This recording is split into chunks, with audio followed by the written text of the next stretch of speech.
Hey, what's going on, guys? I'm loading up this video for anybody that wasn't in class today. So just wanted to go over what you missed today. Mrs. Smith, our gifted resource teacher, came in and we started our History Detectives iSearch project today. So I'm in 1A right now, but even if you're in 5A, you can still watch this video and it'll have pretty much the same thing. So basically, what we're doing is we're talking about the importance of a historian as we move forward. We've kind of discussed that in the beginning of class, but now as we move forward, we need to kind of change our thinking about what it is that we're doing here in social studies, and what it is that historians do and why we should consider ourselves historians. So let's get into it. The first thing we started off with was this Kaplan frame. It's just a little graphic organizer that we kind of started out with. So as it's opening up, we'll talk about it. The first thing it says is to go to this website here, historians.org/jobs and professional development. And it gives you a bunch of different jobs that historians would, otherwise be employed in. A great example would be obviously myself being your social studies teacher, or Mrs. Smith being your gifted resource teacher. The fact that she deals with all four of our competencies, but social studies is obviously one of those. But of course, we could talk about, jobs in business, jobs in government, things like that. So when you'll click on this website, you'll find a bunch of different jobs like that lined up.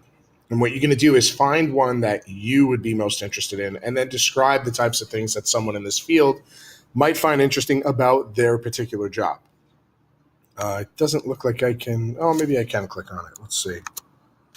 Now, it doesn't look like you can really click on it while it's open. But again, you'll see a bunch of different tabs for different types of jobs. Then you'll open up those fields and it'll have different specific jobs inside of it. Just pick one and then talk about it. The next question you're going to move on to is right over here. It says, what contributions do historians make to society? And again, you'll see that you could type right in here, but if it starts to get a little too cumbersome, maybe just write these answers on a separate sheet of paper and then we could staple it to the front of this when you come back in. So it says, what contributions do historians make to society? This is the types of things that historians do to keep our world the way it is. Think about the idea of certain historical landmarks or, things like that being torn down in order to put up, say, a shopping mall or something like that. How would a historian make a contribution in that way? What would they be able to do to help that to not happen? Or something along those lines. So just think about that. When you're done with that, you're going to come down here to see where it says draw a symbol icon that would represent a tool a historian might use. So that could be anything that you would imagine that a historian would use to, be kind of like a detective and look further into something historically. While you're doing all of this, I want you to take a look at this word bank that's in the middle and keep these things in mind. Which of these skills would be important as a historian? And there's nothing to do specifically with that, but you could be using these terms to answer these different questions. The next thing it says is, what difficulties do historians encounter? How do you think they work through them to be successful? So what are the obstacles that would come up while they're trying to do their job? Where they have to encounter certain situations, certain people that might stop them from doing what they're doing, and what they would have to do to get through and be successful in that. Below that, we see that multiple perspectives Kaplan icon, and it says, you've worked as a historian. What contribution to society might you make? So again, if you were a historian, what contribution would you want to make? And of course, take that back to the job that you were interested in up here. So again, if, for example, you wanted to be a history teacher, then you could say probably that your contribution to society is that you've taught specific historical significant events and things like that to students, to our future generations. All right, and then the last thing it says is identify 2 skills from above that you think are the most important for someone with this job. So that's where you're actually going to go into this and use a couple of these words here, or use a couple of these terms. Explain how each of these skills would help the person be successful with the type of work she or he does. So say you picked collaborating, working with others. How would collaborating help you to be successful as a historian? Say you talk about social skills. How would that be important? So you have to have an idea of what the term means before you start talking about how it would help you. Okay? All right. And if you need to go back over anything that I said, obviously you can pause and rewind at that point. All right, let's go back into the classroom. So now once we have done that, and again, here is that link. Okay, so I guess we don't have to click it inside of there. The link is right here. This is going back to the beginning, picking the different jobs. So you have historians as educators, historians as researchers, historians as communicators, and any of those you click on. So I'll click on educator because that's what I do. It'll tell you about specific jobs and what those historians are doing in those jobs. So elementary school teachers are a little different from secondary and post-secondary. My job would be right here. All right, cool. So again, that was for the beginning of the Kaplan framework. Okay.